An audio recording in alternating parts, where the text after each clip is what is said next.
Hello everyone, welcome back. Micro economics में हमारा topic चल रहा है कंज्यूमर्स इक्विलिब्रियम। और कंज्यूमर्स इक्विलिब्रियम में प्रीवियस लेक्चर तक हमने कंज्यूमर्स इक्विलिब्रियम की फर्स्ट अप्रोच कार्डिनल अप्रोच पे डिस्कशन कर लिया था कि कार्डिनल अप्रोच के डिफरेंट कंसेप्ट्स क्या होते हैं और किस तरह से कार्डिनल अप्रोच में कंज्यूमर का इक्विलिब्रियम एक्चुअली डिटरमाइन होता है। फाइन, इस लेक्चर से अब हम स्टार्ट करेंगे हमारी second approach for measurement of consumers equilibrium, that is ordinal approach. Ordinal approach का ये हमारा फर्स्ट लेक्चर है। इस लेक्चर में हम डिस्कस करेंगे about the concept of ordinal approach. ये ऑर्डिनल अप्रोच का कंसेप्ट एक्चुअली क्या है, और एक इंपॉर्टेंट कंसेप्ट जो ऑर्डिनल अप्रोच का पार्ट है that is concept of indifference curve.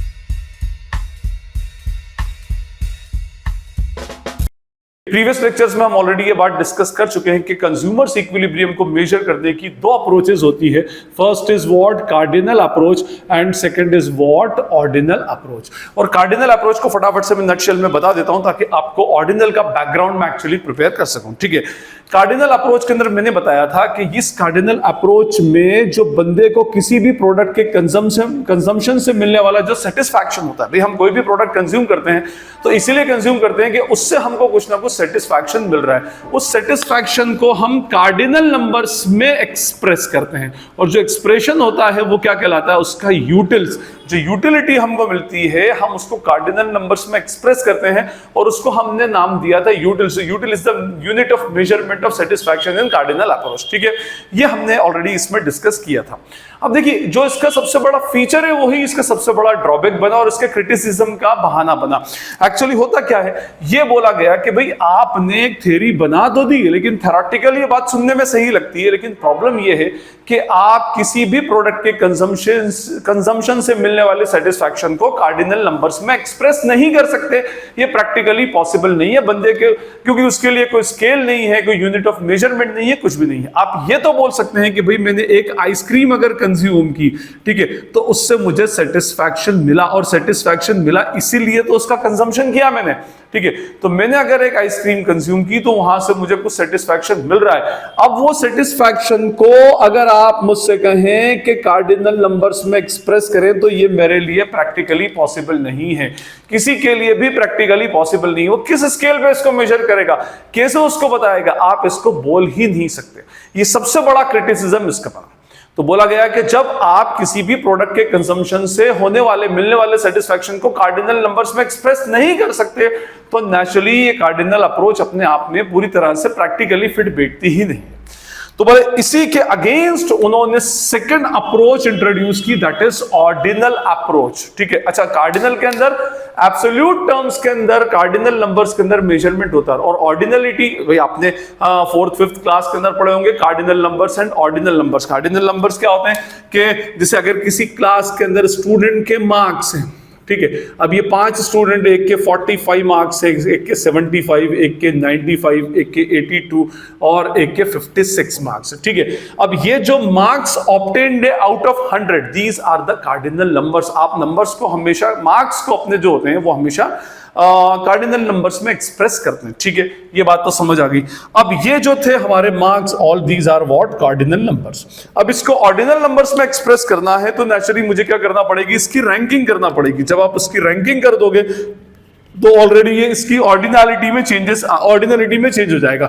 अब देखिए, 95 मार्क्स स्कोर करने वाला फर्स्ट रैंक है, 82 मार्क्स स्कोर करने वाला सेकंड, 75 स्कोर करने वाला थर्ड, 56 स्कोर करने वाला फोर्थ एंड 45 स्कोर करने वाला फिफ्थ। अब ये जो 1 2 3 4 5 है, ये प्रेफरेंसेस हमने बताए, इसकी रैंकिंग कर दी, और रैंकिंग हमेशा प्रेफरेंसेस के अकॉर्डिंगली होती है। प्रायोरिटी हम उसी को देंगे जिसको हम रैंक 1 दे रहे हैं। हमारी रैंकिंग 1 के अंदर वो आएगा जिसको हम प्रायोरिटी दे रहे हैं, जिसका प्रेफरेंसेस बहुत हाई है। यहां पर स्कोर सबसे हाईएस्ट स्कोर करने वाला फर्स्ट रैंक का बंदा होता है। कभी कभी ऐसा भी होता है कि भाई सबसे छोटा रैंकिंग के अंदर नंबर 1 हो जाए, किसी ऐसे कोई भी ऐसा लॉसेस, अगर हम बोले कि 5 कंपनीज हैं और उनमें से जो सबसे कम लॉस वाली होगी वो हमारे लिए सबसे हाई रैंकिंग वाली होगी। तो कहने का मीनिंग ये है कि आप यहां पर अपने प्रेफरेंसेस बताते हैं, अपनी प्रायोरिटीज सेट करते हैं। ठीक है, तो वो प्रेफरेंसेस के अकॉर्डिंगली जब आप किसी चीज को कैटेगराइज करते हैं, अलग अलग रखते हैं, तो वो कहलाती है हमारी ऑर्डिनलिटी। और वही ऑर्डिनलिटी हमारे इस ऑर्डिनल अप्रोच का बेस, उसका बेसिस बनी।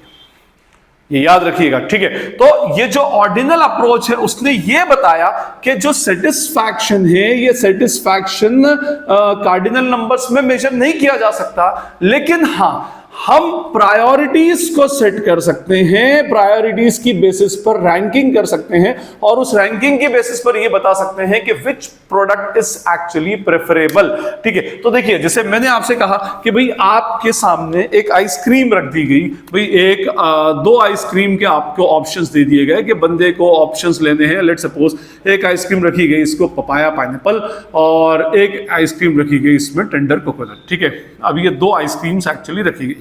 अब अगर बंदे को यहां पर हम बोले कि भाई आप कौन सी आइसक्रीम प्रेफर करना चाहते हैं, और उस बंदे ने क्या बोला कि भाई नेचुरली बंदे की कुछ ना भाई यहां पर हर बंदे की अपनी अपनी कुछ ना कुछ चॉइसेस होती हैं। उस बंदे ने कहा कि मेरे लिए papaya pineapple is preferable over tender coconut, तो इसका मीनिंग ये होगा कि जिस चीज को प्रेफर करता है, जिस चीज को प्रायोरिटी दे रहा है, वहां से उसको नेचुरली सेटिस्फैक्शन ज्यादा मिल रहा है। मींस अगर वो बंदा पपाया पाइनएप्पल को टेंडर कोकोनट पे प्रायोरिटी दे रहा है, मींस उसकी रैंकिंग हो गई फर्स्ट और इसकी रैंकिंग हो गई सेकंड। मींस उस बंदे को इस स्पेसिफिक आइसक्रीम से ज्यादा सेटिस्फैक्शन मिलेगा as compared to the second one, tender coconut. ये बेस बना हमारा किसका? ऑर्डिनल अप्रोच का। तो ऑर्डिनल अप्रोच के अंदर सिंपल सा एक फंडा है कि यहां पर सेटिस्फैक्शन तो होगा, लेकिन उस सेटिस्फैक्शन को हम एब्सोल्यूट टर्म्स में, नंबर्स में, किसी यूनिट के फॉर्म में मेजर या एक्सप्रेस नहीं कर पाएंगे। इंस्टीड हम प्रायोरिटीज सेट करेंगे कि भाई हमें कौन सी चीज किसके ऊपर प्रेफरेबल है। अगर 3 आइटम्स है तो फर्स्ट रैंकिंग किसकी, सेकंड किसकी, थर्ड किसकी। 4 आइटम्स है तो फर्स्ट, सेकंड, थर्ड, फोर्थ, इस तरह से रैंकिंग हम उसकी सेट करेंगे। ये हमारा कंसेप्ट है किसका? ऑर्डिनल अप्रोच का। तो ऑर्डिनल अप्रोच जो था, ये क्रिटिसिज्म है कार्डिनल अप्रोच में। कार्डिनल अप्रोच में जो कार्डिनल अप्रोच ये बताता था कि भाई प्रोडक्ट से मिलने वाला सेटिस्फैक्शन कार्डिनल नंबर्स में एक्सप्रेस किया जा सकता है, जबकि ऑर्डिनल अप्रोच ये बोलती है कि नहीं, किसी भी प्रोडक्ट से मिलने वाला सेटिस्फैक्शन कार्डिनल नंबर में एक्सप्रेस करना प्रैक्टिकली पॉसिबल नहीं है। हां, बट ये पॉसिबल है कि हम प्रायोरिटी सेट कर सके, रैंकिंग दे सके, जो हमें सबसे ज्यादा मोस्ट प्रेफरेबल होगा, जो हमारा सबसे फेवरेट होगा, हम उसको फर्स्ट प्रायोरिटी, फर्स्ट प्रेफरेंस देके सेकंड को सेकंड, वन थर्ड को थर्ड के अकॉर्डिंगली हम देते जाएंगे। और इसी से हमने क्या किया, फिर हमारा कंज्यूमर इक्विलिब्रियम डिटरमाइन किया। फाइन। तो हमारा कार्डिनल अप्रोच और ऑर्डिनल अप्रोच का बेसिक कंसेप्ट, आपको बेसिक डिफरेंस क्लियर हो गया होगा। अब देखिए, जैसे हमने कार्डिनल अप्रोच के अंदर क्या क्या पढ़ा था, मैं आपको एक बार फिर से बता दूं। जो कार्डिनल अप्रोच के अंदर हमने पढ़ा था कंसेप्ट ऑफ यूटिलिटी। यूटिलिटी का कंसेप्ट क्या होता है, डिफरेंट टाइप्स ऑफ यूटिलिटीज पढ़ी थी। डिफरेंट टाइप्स ऑफ यूटिलिटीज के अंदर marginal utility, initial utility, total utility ये पढ़ी थी, और relationship between marginal utility and total utility पढ़ी थी। उसके बाद law of diminishing marginal utility पढ़ा था। फाइन। उसके बाद फिर हमने मार्जिनल यूटिलिटी ऑफ मनी का कंसेप्ट समझा था, और उसके बाद फिर हमने फाइनली डिटर्मिनेशन किया था कंज्यूमर इक्विलिब्रियम का, डिटर्मिनेशन ऑफ कंज्यूमर इक्विलिब्रियम। और इसके अंदर भी 2 केसेस हमने पढ़े थे, सिंगल कमोडिटी और 2 कमोडिटीज और मोर देन 2 कमोडिटीज केस। इन सबके डेडिकेटेड लेक्चर्स ऑलरेडी हैं। डिस्क्रिप्शन बॉक्स में पूरे चैप्टर की प्लेलिस्ट की लिंक नीचे गिवन है, आप वहां से उसको फॉलो कर सकते हैं। एनीवे, अब जैसे कार्डिनल अप्रोच में ऐसे लिस्ट ऑफ स्टडीज थी, ऐसे यहां पर भी ऑर्डिनल अप्रोच में भी इस कंज्यूमर इक्विलिब्रियम तक पहुंचने के लिए हमें एक लंबी जर्नी कवर करना पड़ेगी। सबसे पहले हमें इसमें पढ़ना पड़ेगा concept of what indifference curve, ठीक है, क्योंकि ये बेस है। जैसे यहां पर यूटिलिटी और law of diminishing utility base थे, यहां पर इंडिफरेंस कर्व हमारा बेस है। इंडिफरेंस कर्व के साथ इसकी प्रॉपर्टीज पढ़ेंगे, properties of indifference curve, assumptions of indifference curve, ये हम पढ़ा जाएगा। उसमें क्या क्या प्रॉपर्टीज, क्या क्या अजम्पशंस एक्चुअली इसके अंदर होते हैं वो देखेंगे। उसके बाद we will move to the concept of budget line और इनकम लाइन, ठीक है। और बजट लाइन के बाद में फिर हम इसमें पढ़ेंगे चेंज इन बजट लाइन का कंसेप्ट, बजट लाइन में कैसे कैसे चेंज एक्चुअली आते हैं। फिर उसके बाद एक कंसेप्ट हम डिस्कस करेंगे स्लोप ऑफ बजट लाइन का, ठीक है, slope of budget line. Fine. और उसके बाद फिर हम देखेंगे डिटर्मिनेशन ऑफ कंज्यूमर इक्विलिब्रियम, क्योंकि ये जो कंज्यूमर इक्विलिब्रियम डिटरमाइन होगा, ये 2 कंसेप्ट से मिलकर बनेगा, budget line and indifference curve. Through what? Indifference curve and budget line, ठीक है। तो जैसे यहां पर हमारे पास लिस्ट थी अलग अलग कंज्यूमर इक्विलिब्रियम तक पहुंचने के लिए हमने ये सब बेसिक कंसेप्ट समझे, ऐसे ही यहां पर कंज्यूमर इक्विलिब्रियम तक पहुंचने के लिए हमें डिफरेंस कर्व और बजट लाइन का कंसेप्ट और उससे रिलेटेड एस्पेक्ट सारे हमारे क्लियर होना चाहिए। फाइन, अब इसमें हम स्टार्ट करेंगे concept of budget indifference curve के भाई इंडिफरेंस कर्व का एक्चुअली कंसेप्ट क्या होता है, क्योंकि ऑर्डिनल अप्रोच को अपने आप में इंडिफरेंस कर्व एनालिसिस भी बोला जाता है। ठीक है, तो हम सबसे पहले बात करें about the concept of indifference curve. ठीक है, अब देखिए यहां पर आपके पास दो वर्ड आ रहा है, first word is indifference and second is curve. मैं अगर कर्व की बात करूं तो curve is nothing but it is what graphical representation, graphical representation या ग्राफिकल प्रेजेंटेशन बोले। ठीक है, कर्व क्या है, ग्राफिकल रिप्रेजेंटेशन। इससे पहले आप क्या क्या पढ़ चुके हैं, प्रोडक्शन पॉसिबिलिटी कर्व, वो भी कर्व था। आप क्या करते थे, डिफरेंट प्रोडक्शन पॉसिबिलिटीज को कॉम्बिनेशंस को आप जब ग्राफ के ऊपर प्रेजेंट करते थे तो क्या कहलाता था हमारा प्रोडक्शन पॉसिबिलिटी कर्व या ट्रांसफॉर्मेशन कर्व। फाइन, ऐसे ही अब हमें इंडिफरेंस कर्व पढ़ना है। तो फर्स्ट वर्ड तो मैंने आपको बता दिया, curve which represents what graphical presentation. किसका ग्राफिकल प्रेजेंटेशन बताएगा, which shows the indifference of the consumer, indifference position of the consumer, एक कंज्यूमर की इंडिफरेंस पोजीशन है। अब देखिए ये जो वर्ड इंडिफरेंस हमने डिराइव किया, that is derive from the word indifferent, है ना। अब ये इनडिफरेंट में एक वर्ड मिलता है डिफरेंट, और डिफरेंट से बनता है डिफरेंस, और डिफरेंस से बनता है डिफरेंशिएट करना। अब डिफरेंशिएट करने का मीनिंग तो आप अच्छे से समझते हैं कि भाई आप मान लीजिए कि कोई एक शर्ट लेने गए, ठीक है, और आपने रेडीमेड गारमेंट की शॉप पे शर्ट लेने के बाद में उसने आपको 7 से 8 शर्ट उसमें बताए, और जब आपके सामने इतने सारे ऑप्शंस होते हैं तो पहले आप क्या करते हैं, जो आपको बिल्कुल पसंद नहीं आ रहा है तो आप उसको क्या करते हैं, 1 बाय 1 हटाते जाते हैं। आपने क्या किया, 7 में से 4 शर्ट हटा दिए जो आपको बिल्कुल भी पसंद नहीं थे। अब आपके पास X, Y और Z ये 3 शर्ट्स रह गए, ठीक है ना। अब इन X, Y, Z पर आप बैठ करके सोच रहे हैं कि भाई मैं कौन सा शर्ट परचेस करूंगी, या चलो मैं और इसको करता हूं, X और Y 2 शर्ट रहेगा, ठीक है। अब इस पर बैठकर आप सोच रहे हैं कि भाई कौन सा शर्ट मैं बाय करूं, और आपने 2 मिनट सोचने के बाद में डिसीजन लिया कि भाई मैं X शर्ट परचेस करूंगा। इट मींस आप में ऑर्डिनैलिटी है, आपने प्रायोरिटी सेट कर दी कि भाई X is preferable over Y, तो बंदा क्या करेगा, X परचेस करेगा, ठीक है। X, Y, Z में भी X उसने ले लिया। अगर X किसी रीजन से अवेलेबल नहीं है, साइज में प्रॉब्लम है, तो वो बंदा फिर Y की तरफ शिफ्ट होगा। मींस बंदे ने रैंकिंग सेट कर दी कि मेरे लिए फर्स्ट प्रायोरिटी, सेकंड प्रायोरिटी और उसके बाद में फिर थर्ड प्रायोरिटी, ठीक है। सेकेंडरी, प्राइमरी, सेकेंडरी और टर्शरी प्रायोरिटीज उसने अपने आप में दे दी। तो ये हमारा ऑर्डिनैलिटी को एक्सप्रेस कर रहा है, और बंदा डिफरेंशिएट करने में कैपेबल है। मींस वो बंदा इस चीज को डिफरेंशिएट कर लेगा कि मुझे X लेना है या Y लेना है। This is called as the stage of differentiation between 2 और मोर देन 2 प्रोडक्ट। बट हम तो यहां पर पढ़ रहे हैं इंडिफरेंट या इंडिफरेंस। तो इंडिफरेंट में बंदा क्या हुआ कि जब उसके सामने X और Y 2 शर्ट्स लास्ट में बचे, अब वो बैठ करके सोच रहा है, उसने क्या किया था, 7 शर्ट में से 5 शर्ट हटा दिए। अब वो बैठ करके सोच रहा है कि मैं करूं क्या, मुझे समझ ही नहीं आ रहा कि मैं X बाय करूं या Y बाय करूं। हमने कहा कि भाई डिसाइड कर लो जो तुम्हें अच्छा लगता है, तो बोले मैं यही तो डिसाइड नहीं कर पा रहा, क्योंकि मुझे जितना सेटिस्फैक्शन X से मिल रहा है, same satisfaction I am receiving from consumption of Y। मतलब मैं Y शर्ट लूं या X शर्ट लूं, मुझे दोनों से मिलने वाला सेटिस्फैक्शन जो होगा क्या होगा, अल्टीमेटली सेम रहेगा। अब बंदा यहां पर इंडिफरेंट है कि भाई मेरे लिए तो दोनों से मिलने वाला सेटिस्फैक्शन सेम है, यहां पर इक्वल्स टू की साइन लग जाएगी। This is called as the stage of indifference. ये इंडिफरेंस की स्टेज एक्चुअली कहलाती है, ठीक है। अब आप बोलेंगे कि सर आपने भी थोड़ी देर पहले कहा कि भाई डिफरेंशिएट करेंगे तभी तो ऑर्डिनल अप्रोच का पार्ट होगा, तो यस एग्जैक्टली, मैं ऐसा नहीं बोल रहा, लेकिन यहां पर डिफरेंशिएशन जो होता है प्रायोरिटी वो सेटिस्फैक्शन की बेसिस पर मिलता है। इनडिफरेंस में बेसिकली होता यह है कि अब देखिए यहां पर मैंने आपको ये तो बता दिया कि भाई इनडिफरेंस का मीनिंग क्या होता है। मींस बंदा जब 2 या 2 से ज्यादा ऑल्टरनेटिव में इंडिफरेंट हो जाए, और इंडिफरेंट कब होगा, जब उसको सारे ऑल्टरनेटिव से मिलने वाला सेटिस्फैक्शन सेम होगा, तो वो बंदा क्या हो जाता है, उस केस में इंडिफरेंट हो जाता है।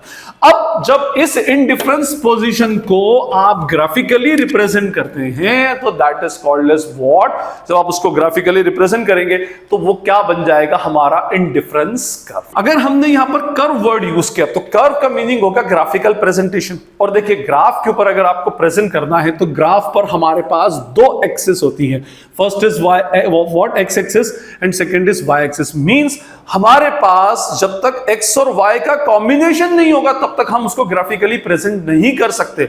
इट मींस हमारा अगर इंडिफरेंस के साथ में कर्व लगा रहा हूं तो there should be the combination of two goods. यहां पर कॉम्बिनेशन होना जरूरी है। अगर मैं एक एक्सिस के ऊपर तो मैं कुछ भी बना ही नहीं सकता। अगर मुझे उसको ग्राफिकली रिप्रेजेंट करना है तो there should be two goods, दो एक्सिस होना चाहिए और दो एक्सिस के लिए हमारे पास दो प्रोडक्ट का होना जरूरी है और दोनों प्रोडक्ट का कॉम्बिनेशन होना जरूरी है। तो देखिए यहां पर क्या होता है एक्चुअली इन डिफरेंस कर्व में कि हम बंदे के सामने ऑप्शंस रखते हैं for the consumption of two goods at a time. ठीक है, हमने उसके सामने ऑप्शन रखा कि भाई एक हमारे पास कमोडिटी एक्स है और एक कमोडिटी वाई है। हम इसको कुछ भी नाम ले लेते हैं। लेट्स सपोज हमने इसको नाम दिया एप्पल और इसको हमने नाम दिया कुछ भी ऑरेंजेस। ठीक है, ठीक है, तो ये हमने एप्पल और ऑरेंजेस के कॉम्बिनेशन इनको दे रहे हैं। आइदर एप्पल और ऑरेंज नहीं, Apple and orange means Apple और ऑरेंज दोनों साथ में कंज्यूम एक्चुअली आपने करना पड़ेगा। ठीक है, अब हमने उसके सामने के भाई एक कॉम्बिनेशन रखा कि भाई तू हमें ये बता, जैसे मैं मेरे पास एक टेबल से मैं वैल्यूज देख करके आपको बताता हूं। ये हमारे पास एक इंडिफरेंस शेड्यूल है, मैंने बुक में से देखकर बनाया है। यहां पर मैंने आपसे क्या कहा अभी कि कर्व है तो मींस हमारे पास कॉम्बिनेशन होना चाहिए दो प्रोडक्ट्स का। यहां पर हमारे पास है एप्पल प्लस ऑरेंजेस का, मींस हम एप्पल और ऑरेंजेस दोनों एक साथ कंज्यूम करेंगे। एप्पल और ऑरेंज नहीं है, एप्पल एंड ऑरेंजेस है, इस तरह से हम लेंगे। हमने फर्स्ट उसको कॉम्बिनेशन बताया कि भाई देख तेरे पास क्या है कि तू एक एप्पल कंज्यूम कर और साथ में 15 ऑरेंजेस कंज्यूम कर। ठीक है ना, 1 एप्पल एंड 15 ऑरेंजेस, ये दोनों मिलाकर के तू कंज्यूम कर ले। ठीक है, उसने बोला ठीक है, ये एक ऑप्शन दिया, बोले आपको उससे सेटिस्फेक्शन मिलेगा? उसने कहा बिल्कुल मिलेगा। ठीक, फिर हमने एक और ऑप्शन दिया कि तेरे पास एक ऑल्टरनेटिव और है कि तू चाहे तो, क्योंकि रिसोर्सेज लिमिटेड होते हैं, तो आप क्या कर सकते हो, एप्पल्स बढ़ा सकते हो, लेकिन अगर आप एप्पल्स बढ़ाएंगे तो आपको ऑरेंजेस का कंजम्पशन कम करना पड़ेगा। उसने बोला ठीक है, क्या ऑप्शन है? तो हमने कहा कि देख अगर तू 1 से 2 एक एप्पल बढ़ाता है तो तुझे 15 से 10, जहां पर 1 प्लस 15 का ऑप्शन था, अब तुझे 2 प्लस 10 का होगा। मींस अगर एक एप्पल बढ़ेगा तो तुझे 5 ऑरेंजेस सैक्रिफाइस एक्चुअली करना पड़ेंगे। ठीक है, फाइन। तो उसने बोला ठीक है, हमने ये दूसरा ऑप्शन बताया। हमने उसको थर्ड ऑप्शन बताया कि तू चाहे तो और एप्पल बढ़ा सकता है, 3 एप्पल्स के साथ में 6 ऑरेंजेस, क्योंकि एप्पल बढ़ा रहा है तो नेचुरली रिसोर्सेस स्कैर्स हैं, तो आपको क्या करना पड़ेगा, ऑरेंजेस का कंजम्पशन कम करना पड़ेगा, तो ऑरेंजेस 6 हो जाएंगे। फिर हमने फोर्थ ऑप्शन दिया 4 और 3। ठीक है, कि 4 एप्पल और एप्पल बढ़ा देगा एक, तो आपको और फिर ऑरेंजेस का कंजम्पशन कम करना पड़ेगा। और फाइनली फिर हमने उसका ऑप्शन दिया कि भाई 5 एप्पल्स के साथ में एक ऑरेंज का एक तुझे लास्ट कॉम्बिनेशन तेरे पास है। मींस आपके पास टोटल 5 कॉम्बिनेशंस हैं, ए बी सी डी और ई। इन 5 कॉम्बिनेशंस में से अब आप बताइए कि आप कौन सा कॉम्बिनेशन को प्रेफर करते हैं। ठीक है, देखिए जो प्रायोरिटीज इनमें सेट नहीं करना, एप्पल और ऑरेंज में नहीं, एप्पल और ऑरेंज का तो सेट है, कॉम्बिनेशन है। Priorities A B C D और ई में सेट करना एक्चुअली। हमने उसको कहा कि बता तेरे लिए ए बी सी डी ई में से कौन सा प्रेफरेबल है। अब वो अगर वो डिफरेंशिएट कर सकता है तो बता देगा कि भी मेरे लिए सी है, डी है या ए है, लेकिन वो बंदा बैठ के सोचने लगा, वो बोलने लगा कि यार मुझे समझ ही नहीं आ रहा, मैं तो यहां आकर इंडिफरेंट हो गया हूं। इंडिफरेंट हो गया मींस मेरे लिए कॉम्बिनेशन ए से मिलने वाला सेटिस्फैक्शन जो है, जो मुझे सेटिस्फैक्शन मिल रहा है, satisfaction which arises out of consumption of combination A is equals to satisfaction arises out of B is equals to satisfaction arises out of C और D और E। means मुझे पांचों कॉम्बिनेशन से मिलने वाला सेटिस्फैक्शन सेम है। आप मुझे एक एप्पल 15 ऑरेंजेस का कॉम्बिनेशन दे दो या 5 एप्पल और एक ऑरेंज का कॉम्बिनेशन दे दो, मेरे लिए सेम सेटिस्फैक्शन है। और यही नहीं, 2 प्लस 10 का, 3 प्लस 6 का और 4 प्लस 3 सबसे मिलने वाला सेटिस्फैक्शन मेरे लिए सेम है, हमेशा सेम। अब एक बंदा जिसने एप्पल और ऑरेंजेस नहीं खाया, उस बंदे के सामने आपने ये ऑप्शन रख दिया तो बोलेगा भाई आप कुछ भी दे दो, मेरे लिए तो सब सेटिस्फैक्शन सेम ही रहेगा।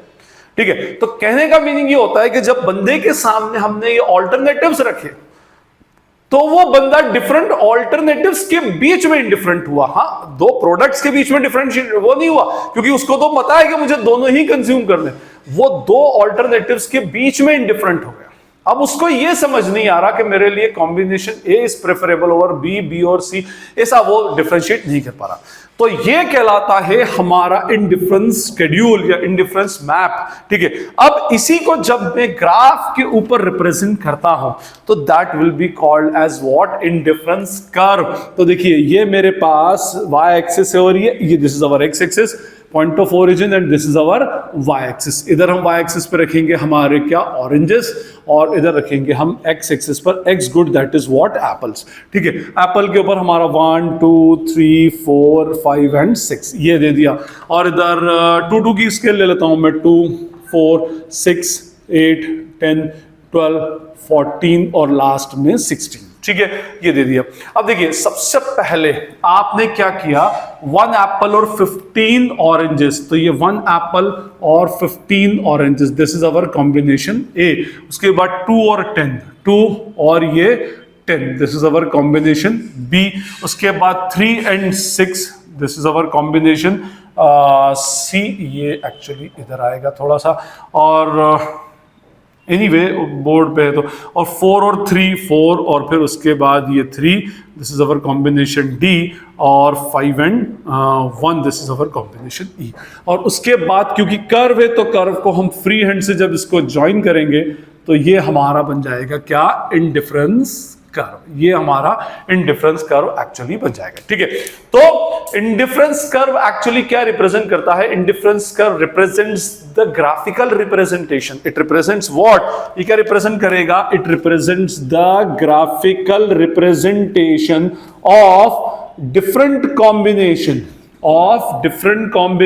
Of two goods which gives the equal satisfaction to the consumer, ठीक है, जो क्या करेगा, कंज्यूमर को इक्वल सेटिस्फैक्शन देगा। तो ये हमारा इंडिफरेंस कर्व का कंसेप्ट हो गया कि भाई हम क्या करेंगे, हम एक ऐसा कर्व बनाएंगे, एक ऐसा कर्व जो क्या करेगा, डिफरेंट कॉम्बिनेशंस के ऊपर मुश्तमिल होगा, और वो डिफरेंट कॉम्बिनेशंस हमको क्या करेंगे, सेम लेवल ऑफ सेटिस्फैक्शन देंगे। और यही नहीं, देखिए ये ए बी सी डी ई में तो आपको 5 ही कॉम्बिनेशन दी, अगर आप इस पूरे इंडिफरेंस कर्व पर कोई और पॉइंट भी ले लेते हैं, लेट्स सपोज यहां पर ए डैश, और ये अगर परफेक्टली डिविजिबल है तो, और उसके बाद फिर ए डबल डैश, उसके बाद B dash, B double dash, B triple dash, उसके बाद ई डैश, डी डैश, और यहां पर और अगर चले जाए इसके अंदर तो यहां पर A dash, A double dash, B dash, इनसे मिलने वाला सेटिस्फैक्शन भी सेम ही होगा।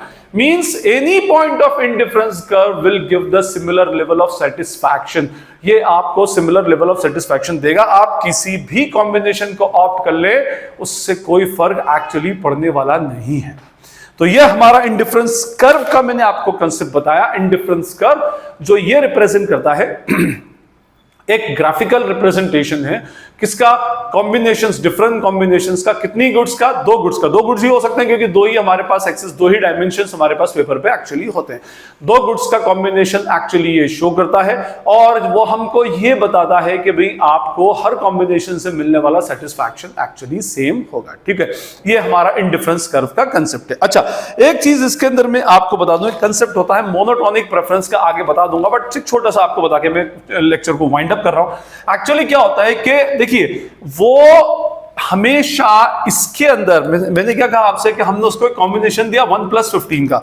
अगर हम उसको बोलें कि एक काम कर 3 + 25, अब या तो 1 + 15 का कॉम्बिनेशन ले ले या 3 + 25 का कॉम्बिनेशन ले ले, तो नेचुरली वो बंदा बीइंग अ रैशनल कंज्यूमर, वो रैशनल कंज्यूमर होने की वजह से हमेशा 3 + 25 पर ही जाएगा। और नेचुरली जब ये कॉम्बिनेशन इसके अकॉर्डिंगली डिफाइन किए गए हैं तो इसके अकॉर्डिंगली भी फिर दूसरे कॉम्बिनेशंस डिफाइन होंगे। 3 से फिर ये 5 6 7 9 ऐसे ये बढ़ता जाएगा, और ये 25 से क्या होगा, अल्टीमेटली कम होता जाएगा। लेकिन क्योंकि अब देखिए आप बोलेंगे कि सर एक तरफ तो आप ये बता रहे थे कि बंदा ऑर्डिनल अप्रोच के अंदर प्रायोरिटी सेट कर लेता है, दूसरी तरफ आप ये बता रहे हैं कि बंदा प्रायोरिटी सेट ही नहीं कर पा रहा इंडिफरेंस कर्व में। तो वो इंडिफरेंस कर्व में प्रायोरिटी किससे सेट करेगा कि एक इंडिफरेंस कर्व ये है और इससे का भी एक इंडिफरेंस कर्व डिफाइन करूंगा, और वो इंडिफरेंस कर्व नेचुरली ज्यादा वैल्यूज का है तो वो हमारे पास यहां आ जाएगा IC2।